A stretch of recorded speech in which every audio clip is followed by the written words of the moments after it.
Hello, my name's Luke. Welcome back to the channel, Future Fiction Reviews, and today we are doing what I'm going to be reading in October.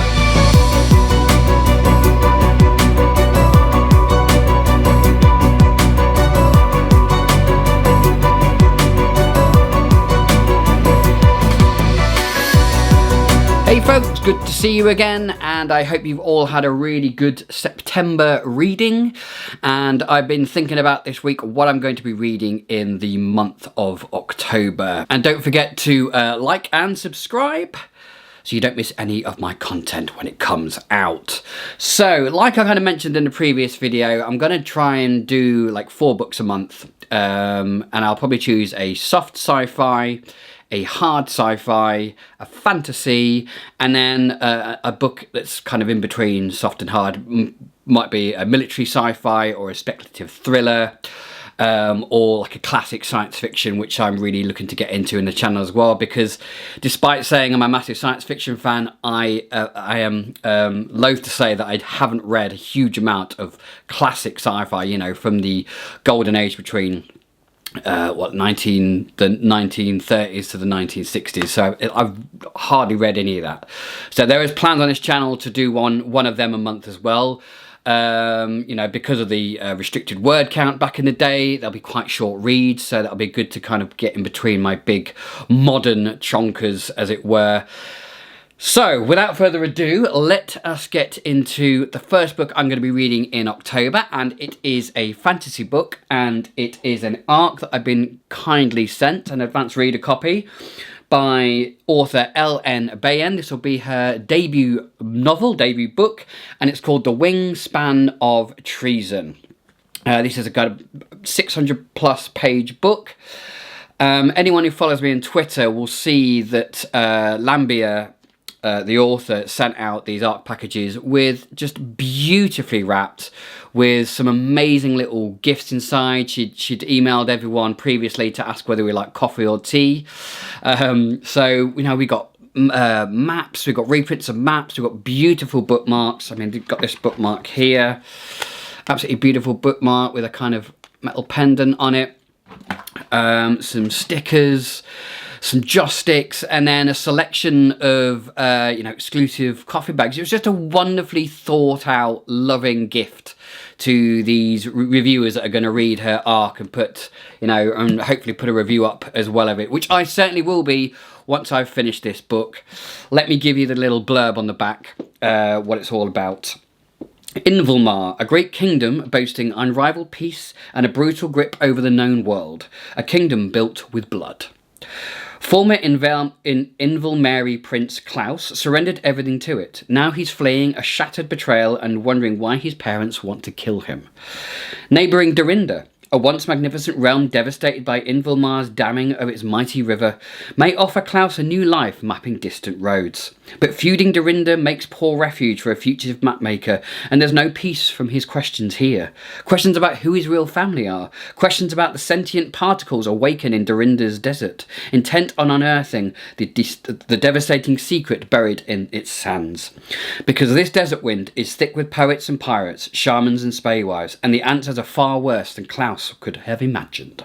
His loyalties to his beloved home are fast unravelling, and the desert clamours for a trial of Invalmar's crimes. But can he separate vengeance from justice? Does he even want to? The truth is a knife, loyalty is a cage, no one is innocent.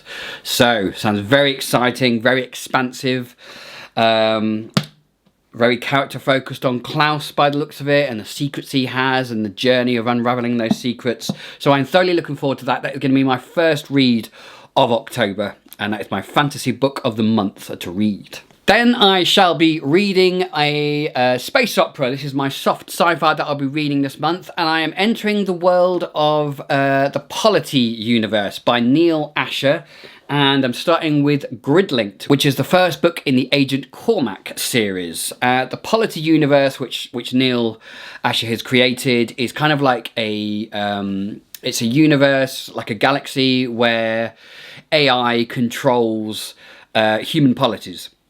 You know, human civilizations, and AI is at the very center of how it's governed and everything. So I think in this, in today's day and age, this could be quite topical. So I'm very interested to get into this. The Agent McCormack series is just one series set in the Polity universe. There's many other books as well. There's a prequel to this, which is about the main character, Agent Cormac, growing up and how he's shaped in the man he is. There's another book called Prada Moon, which some people who read all the Polity novels say to start with, but a lot of other people say Gridlinked, and because Gridlinked's on my shelf already, that's why I'm starting with it. But I think there's Neil Asher himself has a website. And on his website, he has, where do I start with your books? And he actually offers several different ways of starting the Polity universe. You can start with Prada Moon, or you can start with Gridlocked, which was the first book published as well. So the actual chronology of the events is very different from the published order. So Gridlinked will be my second book. That's a space opera. When a portal to other planets explodes on Samarkand, thousands are killed and a terraforming project is obliterated. Earth's National Security suspects sabotage and assigns Agent Ian Cormac, their legendary investigator, but he has his own problems. Years spent mentally linked to the Polity's AI network have eroded his humanity, and thus Gridlink has to be severed or he will die. Without it, he has only his wits and shuriken and throwing star and a mind of its own to rely on. Cormac's disastrous last mission also haunts him, as a psychopath and a murderous android now track him across the galaxy, seeking revenge. Meanwhile, the icebound planet of Samarkand hides deadly secrets beneath the surface, secrets Cormac is about to disturb. So that sounds awesome.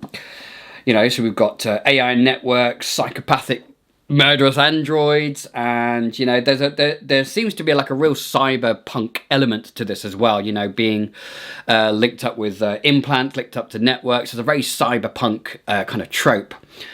So I'm very looking forward to the kind of a mishmash of cyberpunk and space opera with Neil Asher. So very, very much looking forward to reading that. The third book I'm going to be reading, which is going to be a military science fiction novel, and I'll be reading that on the old Kindle.